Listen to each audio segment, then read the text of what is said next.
December 22nd, 1944. The Ardennes forest lay buried under an ocean of snow, the trees bowing under its weight, the wind howling like a living thing. The Battle of the Bulge had entered its deadliest phase. American lines were fractured, supplies were running thin, and the cold bit through every layer of uniform and courage the men could muster. In the woods outside Bastogne, a small squad from the 101st Airborne Division huddled in silence.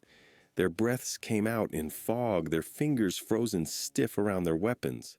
Among them was Sergeant William Bill Carter, a 27-year-old gunner and field mechanic from Michigan. He'd always been the kind of soldier who fixed more than he fought, a man whose toolbox was as valuable as his rifle. But that night, Carter faced a problem no wrench could solve. His squad had been cut off after a German counterattack. 12 men trapped in a shallow ridge surrounded by snow, darkness, and silence. Their radio was dead, their machine gun frozen solid, and their rifles, the dependable M1 Carbines, were failing one after another in the brutal cold. Oil froze, bolts jammed, and cartridges misfired. The men had gone quiet. Some prayed, some cursed the weather. Carter, though, sat apart, staring at the 3 jammed carbines lying in the snow beside him. The sound of distant gunfire rolled like thunder through the forest, and a thought, absurd, reckless, ridiculous, began to form in his head. What if he could combine them? 3 rifles, 3 magazines, 3 chances. The idea was madness, but madness was better than waiting to die. Carter dug through his pack and the remains of their Jeep wreck nearby. His numb hands found a length of electrical wire, a piece of torn bracket from the Jeep's frame, and an old spoon from a ration tin. The others watched, puzzled, too cold and tired to question him at first. "Bill," one of them finally muttered, "you're not really going to waste time fixing those." Carter didn't look up. "Not fixing," he said quietly. "Improving." He stripped the 3 carbines apart, laying their components out in the snow. He worked by feel more than sight, his fingers red and raw, the metal biting at his skin. The rifles were standard M1 carbines, light, fast-firing, reliable in theory, but the cold had turned them into stubborn lumps of steel. Still, Carter knew their internals by heart. He lashed the 3 rifles together side by side using the electrical wire as binding. Then he took the spoon and bent it across his knee until it formed a crude lever. With the aircraft cable he'd scavenged, he ran a line across all 3 triggers, tying them into one synchronized pull. A single motion, 3 shots. The others gathered closer, shaking their heads. "That's insane," Private Dawson whispered. "You're gonna blow your hands off." Carter just smirked, tightening the last knot. "Maybe," he said, "but at least they'll hear me do it." By midnight, it was done. 3 M1 carbines bound by wire, cloth, and a soldier's stubbornness.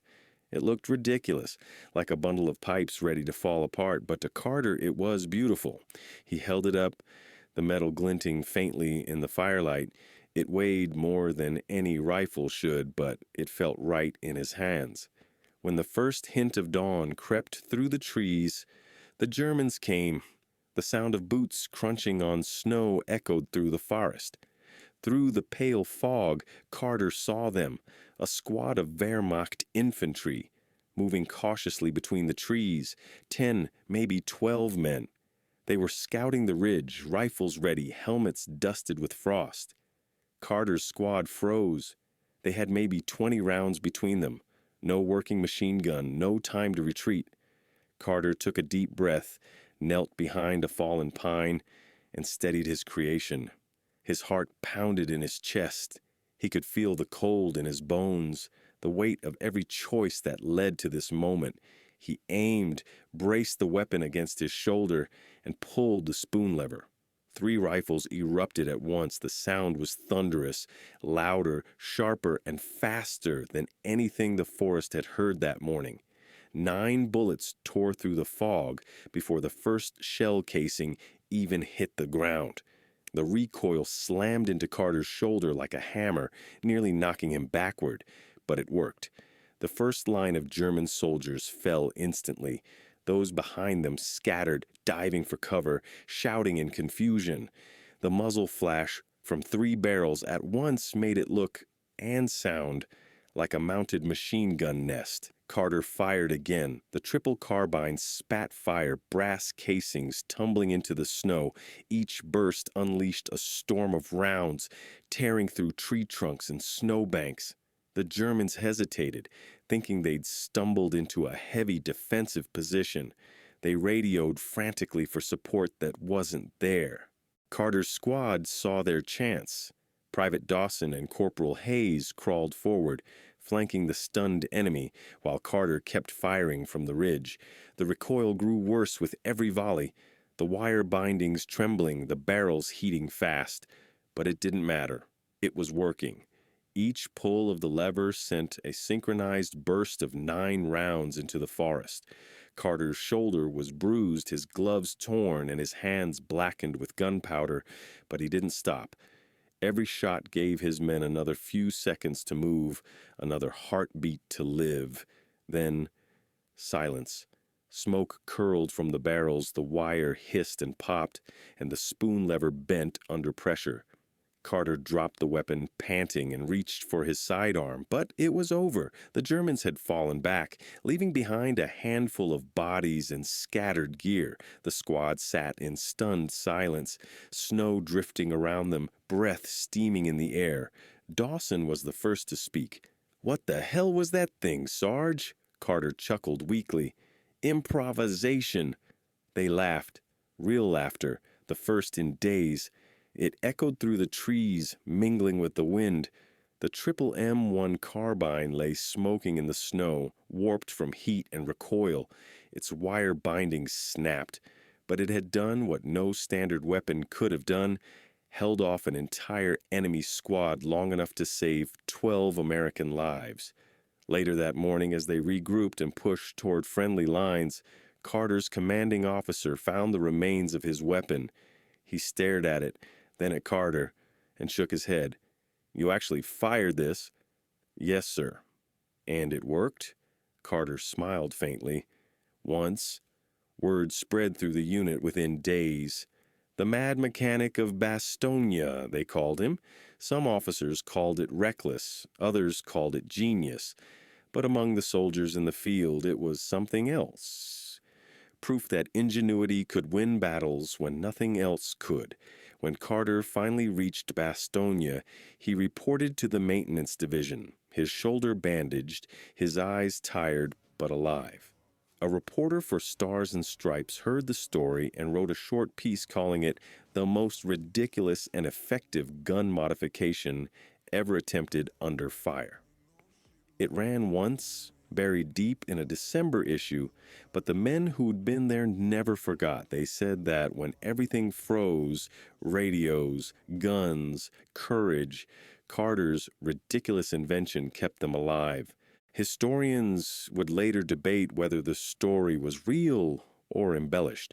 Some claimed the triple carbine was impossible to fire without catastrophic failure. Others argued that desperate soldiers during the Bulge had done stranger things with less. But the after-action report from the 101st Airborne's engineering unit recorded it plainly. Sergeant William Carter demonstrated exceptional initiative and mechanical skill under direct enemy fire, modifying standard issue weapons for increased firepower, resulted in successful defense of isolated position, December 22, 1944. There were no medals, no parades, no official commendation, just a note in a faded report and a handful of men who remembered that cold day in the snow when a mechanic's mind turned scrap metal into salvation. After the war, Carter returned home to Michigan. He worked at a factory that built farm machinery, quiet and content to live away from the noise. He rarely spoke about the war, but when he did, he'd smile and say, Sometimes the stupidest ideas are the ones that save your skin.